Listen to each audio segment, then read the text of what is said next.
Welcome back, everybody. My name is Ace. This is the Wolf's Gorar channel, and your watch begins with Torchlight Infinite. If you're just here for the gameplay, check the description box below. I typically put a gameplay time code in there so you can just skip to the good bits, and we'll go from there. Torchlight Infinite, a game that kind of like flanked me. I didn't even realize this was in the making until like literally less than 48 hours ago, when everybody like kind of started speaking on it. I did, however, play back in the day. I played Torchlight 1, Torchlight 2, and Torchlight 3. My favorite one, probably Torchlight 1. Of course, it's a little dated these days. Torchlight 2 was solid, especially if you really got into the modding community. Torchlight 3, however, kind of fell flat. I did play quite a bit on stream, but yeah, it didn't really sink its teeth in me. So maybe Torchlight Infinite will be the redemption arc we have been hoping for, especially in the ARPG genres these days. We have, of course, Diablo on the market, which is very prevalent still, and of course Path of Exile, not to forget about those. But those two games also have currently got a lot of controversy and, you know, drama attached to it, so people are looking for perhaps a successor in the ARPG world. And Torchlight Infinite came out of nowhere, attempting to pick up that mantle, and I can't even speak. It has a bunch of interesting concepts to it that allow for a lot of variety in the building of your character, which is surprisingly intriguing. However, there are also a couple of things that kinda are making me concerned and putting me off to an extent. But I also feel like that might just be personal preference and the fact that the game is very much in the early stages of the game. It's in early access. If you want to play this game yourself right now, you can totally do so. But you have to move. You have to move to Steam to request access. And I believe you immediately are going to be granted access, but I'm not certain. I got access immediately. Maybe I got lucky. Who knows? Anyway, as you can see here, we got ourselves a little engineer-looking boy, the dwarf, with a typical name. I'm currently leveling this character, but if you want to play any other character, you can totally do so. These are the 5 classes right now in the game. We have your typical berserker, which comes with a typical rage mechanic. This is the passive of the character, and then you can decide how you want to level and build your character with whatever abilities and whatnot you want to add to the mix, which is very interesting and allows for a lot of personal customization, which is very promising. It's not as brutal and all-consuming as Path of Exile is, for example, but significantly more customizable and in-depth, and perhaps also more enjoyable than a Diablo would have. It has like a generous middle ground. You also have these sections over here, which will probably be expanded upon. I am not entirely sure, because if I look at the Frost Mage, by the way, lots of interesting cutscenes and such. I call her a Frost Mage, but she's actually a Fire Cold Mage, Ice Fire specifically, which of course has the ability to choose between those two elements, and when she does so successfully, gets a bunch of benefits.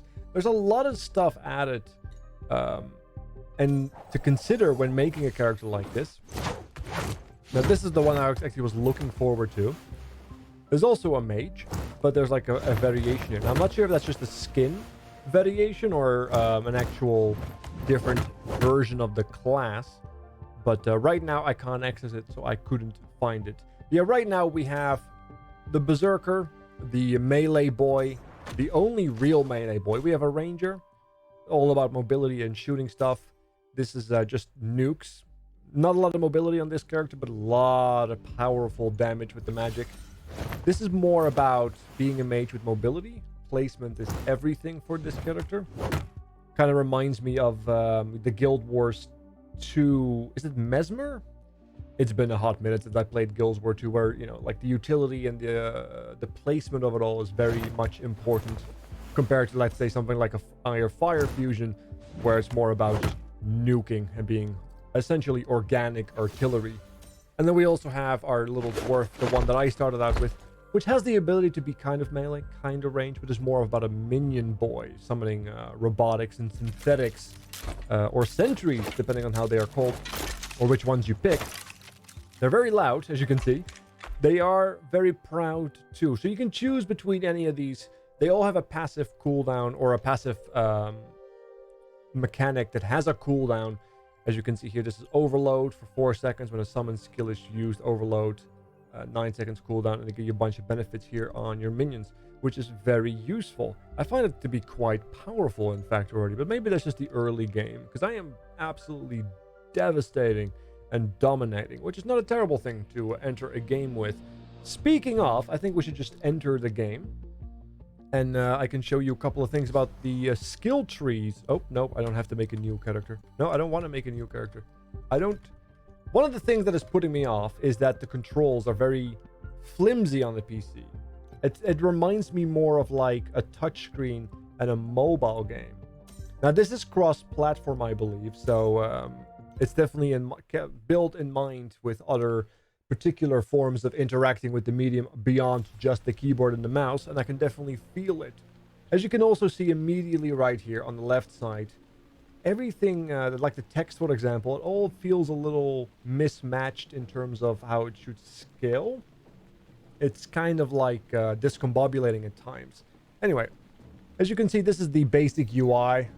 Very typical ARPG style. Skills in the middle, life left, energy or mana on the right. I can summon my minions. Very easy. The F is the passive. So you know when your passive is off, because we know every single quote-unquote character / class has a passive. And then you have a bunch of skill slots. Now these skill slots is where a lot of interesting customization can happen.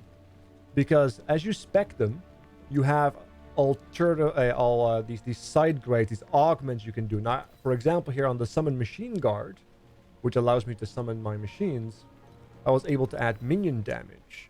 But I can also change that for a multitude of varying and different mechanics that I will unlock as the game progresses. I believe you can have up to 5 augments per skill. I think that's the rule of thumb.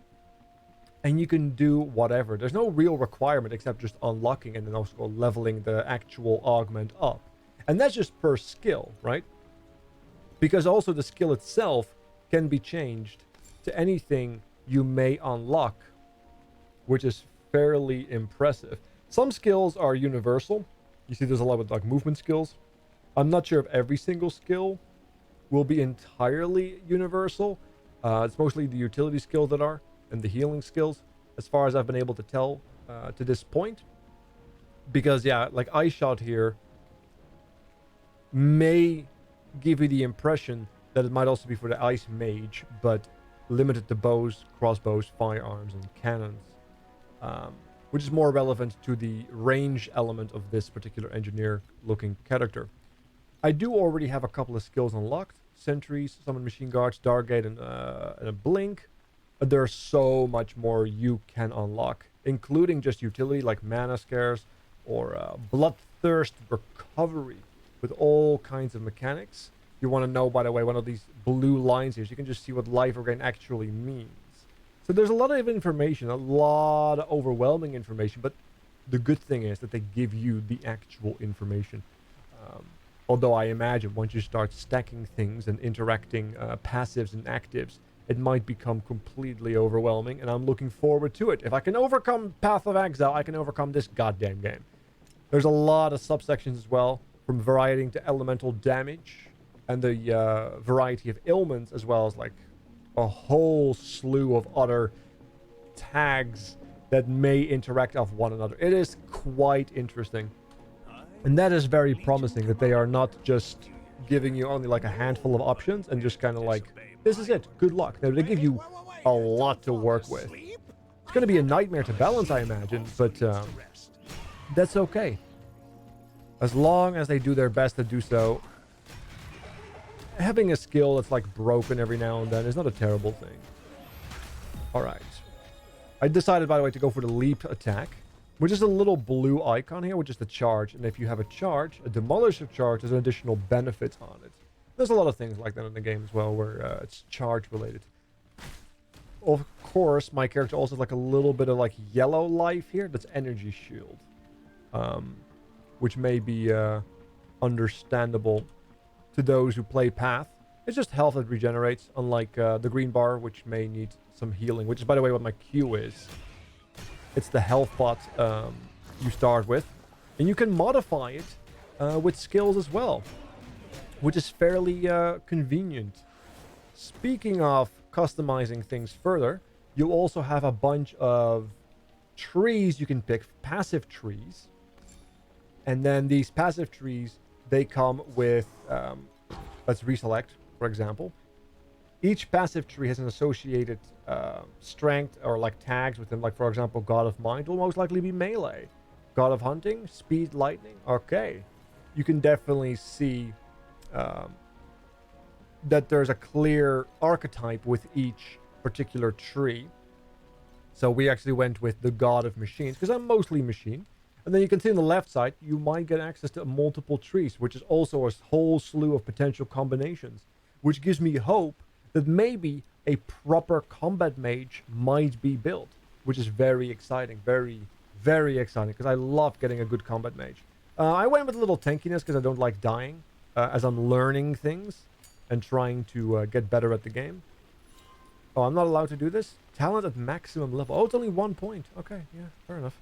That's fair. I don't use sentries right now. Minion attack and cast speed? Sure, why not? Why not? Let's get that cast and attack speed. And then we can also start speccing into some other stuff, maybe. Ooh, look at that. Maximum energy shield. Minion maximum energy shield, which is also very good.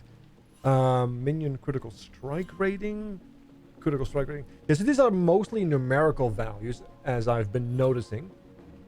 Not something that fundamentally changes certain things until you get to the end here on the sentry, where you actually get +1 charges and minion skill level, which ultimately is still numerical. It's not like, you know, certain builds depend on getting a very specific interaction. Okay, I'm not sure if that's intended or that's a little bit of a bug. Early access. Is it a bug or is it a feature? It's always interesting. Alright. Let me actually check real quick which modification I have on my health pot. By the way, you don't have to keep your health pot, by the way. You can just choose something else as well if you don't mind the health pot. But the health pot is kind of nice in the early game. Emergency restoration. So when I'm on low life and whatnot, benefits happen.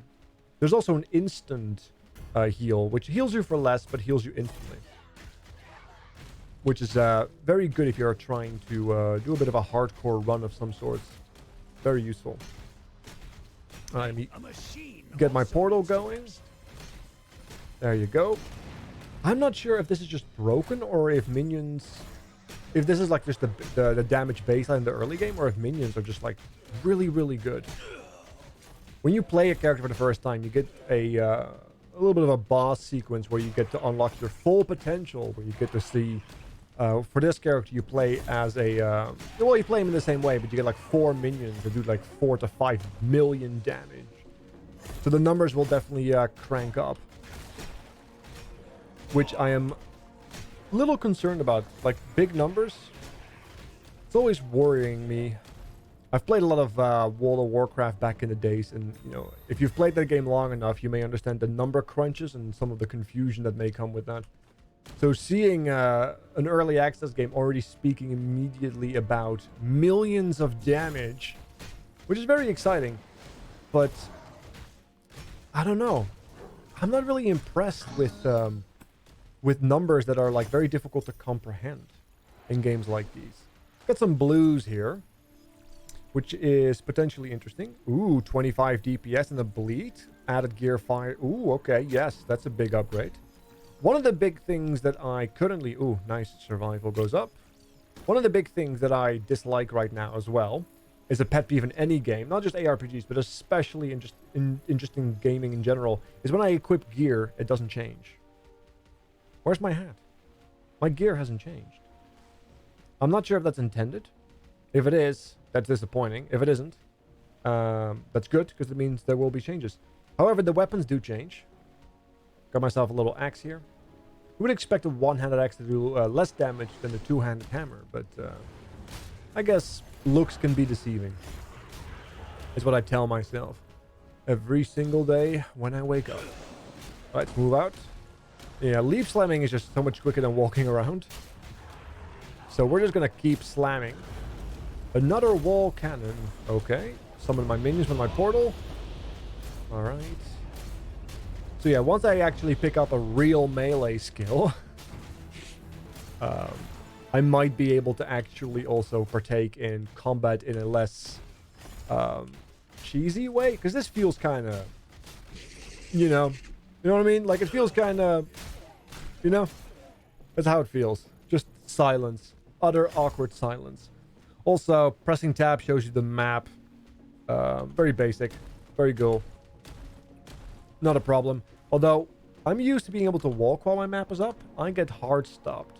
Which I guess is not a terrible thing, because I also have died plenty of time when looking at a map while walking automatically. So I guess there's pros and cons to that. Personal preference.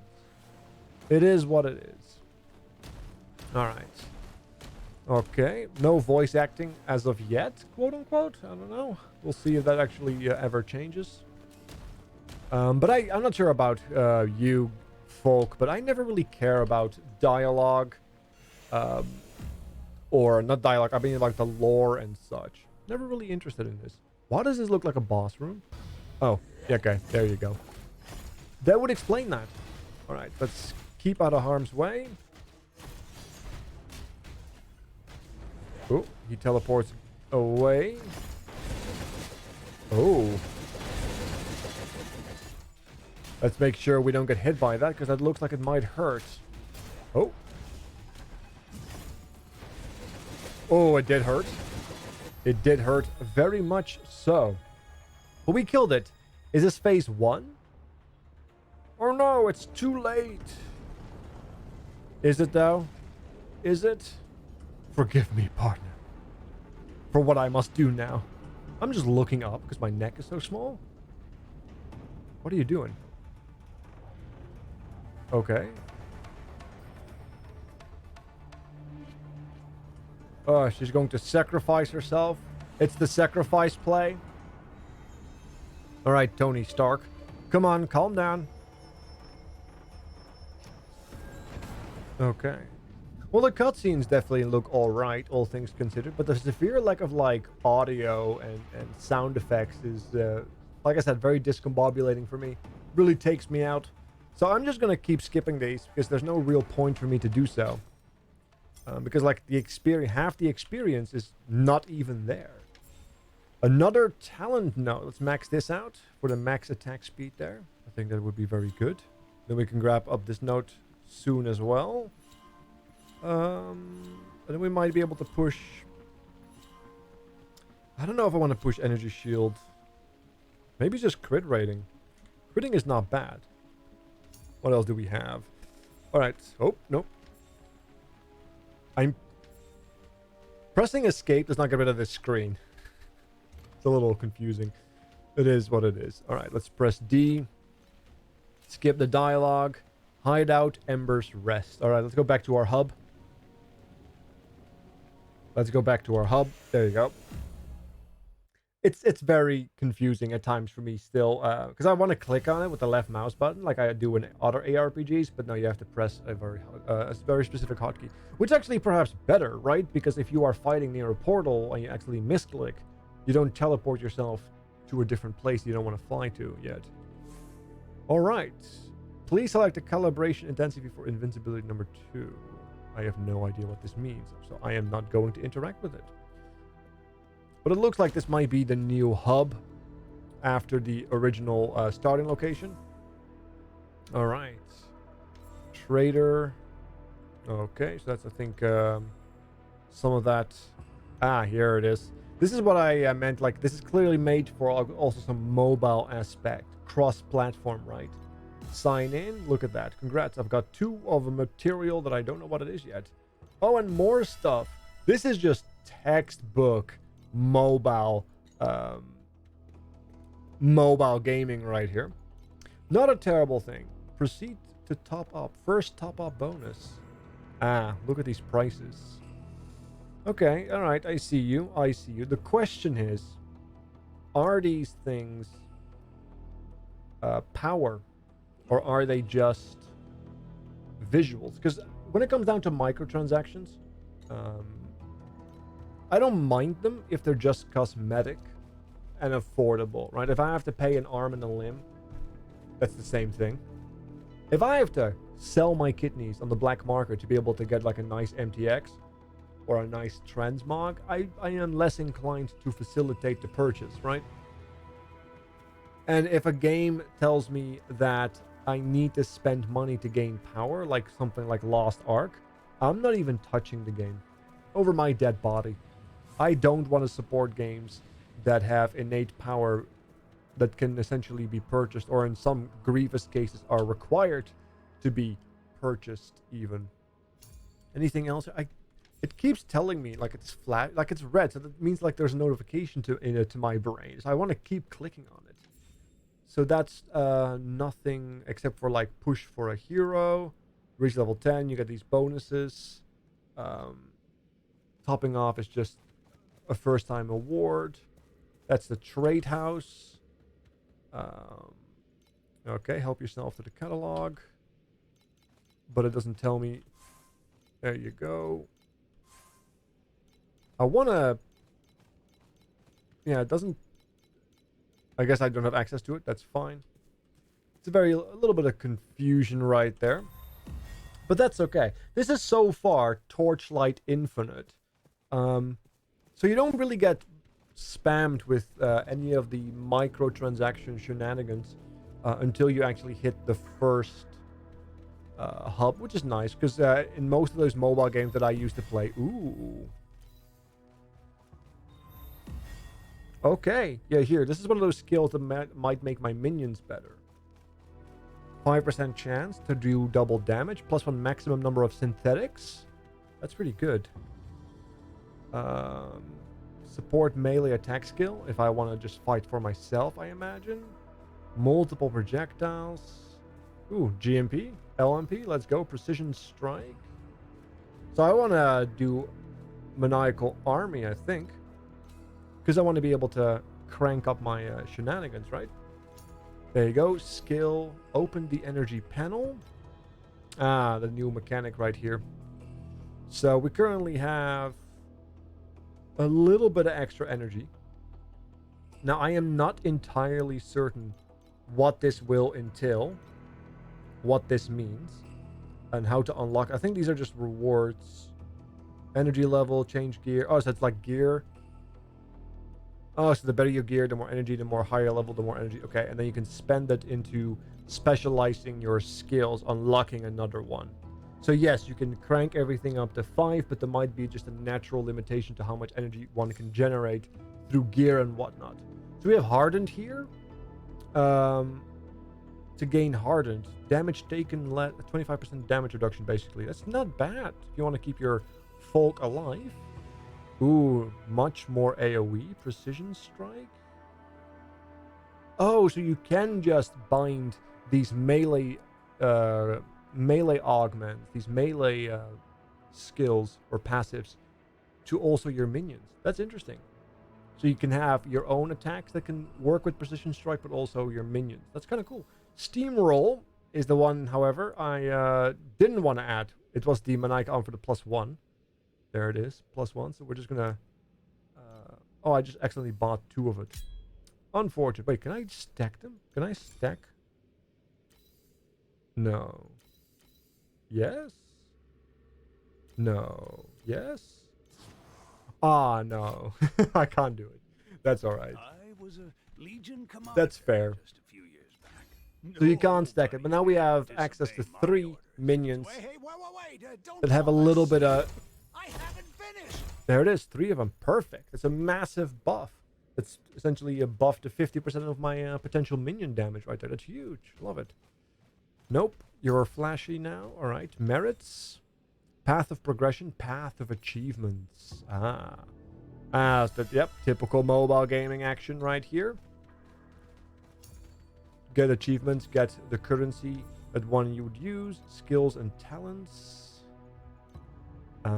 Okay. So we can now claim all these things. I wish there was a claim all button. The fact that I don't see one is a little... There you go. So I've got one major talent node, but I skipped it somehow. Impressive. Impressive. All right. Well, we're getting almost to that big one as well. Sweet.